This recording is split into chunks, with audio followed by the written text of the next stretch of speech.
લખતર તાલુકાની અંદર પ્રખ્યાત એવી સાવડકી તળાવથી થોડેક દૂર આવેલ કેસરિયા D3 કેનાલની પહેલી બાજુની સાઈડની અંદર જળબંબાકાર જ્યાં પણ નજર નાખો ત્યાં પાણી નિકાલનો યોગ્ય નહીં હોવાનું જણાવી ખેડૂત દ્વારા વિડીયો વાયરલ કરવામાં આવ્યા।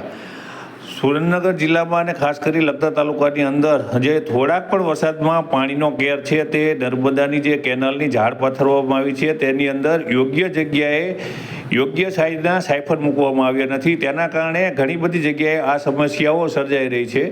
જ્યારે એન્જિનિયરો છે તે આવી કેનાલો બનાવતા હોય છે ત્યારે તેમને ખાસ કરીને પાણીના વહેણને નજર રાખી અને આ કેનાલને ડિઝાઇન કરવી જોઈએ, પરંતુ તેઓ ગાંધીનગર કે તેમની ઓફિસમાં બેઠા બેઠા ડિઝાઇનો કરી નાખતા હોય છે અને તે ડિઝાઇન મુજબ જ કેનાલો બનાવી દેતા હોય છે। તેના કારણે તે આવી સમસ્યા સર્જાતું ખેડૂતોએ જણાવ્યું હતું।